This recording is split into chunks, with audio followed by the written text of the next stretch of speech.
آقا جون، از صبح تا حالا دارم میدوشم، فقط یه نلبکی شیر داده، اونم بو وایتکس میده. دخترم وایتکس چیه؟ زخم شد اون گاف. 100 دفعه گفتم اون نره، اون یکی رو باید بدوشی. میگم چرا این شکلیه.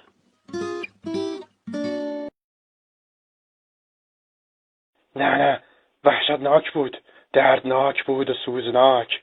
انقدر سسول نباش استاد، یکی را انتخاب بنما. اصلا مگسی میگردم، راحت، بی مسئولیت و بی دغدغه. نه چه رژیم غذایی متعفنی. اصلا من ترجیح میدهم یک تکه سنگ باشم، راحت و آسوده، نه غم نان دارد نه قصه فراق یار. سنگ؟ یک تکه سنگ. حمید، من تا حالا تو جنگل دستشویی نکردم. شیلنگ میلنگی چیزی نره خودمونو باش تمیز کنیم؟ شیلنگ چیه بابا؟ یه تیکه سنگ بردار خودتو تمیز کن. سنگ. نه، چه کاربرد نامبارکی.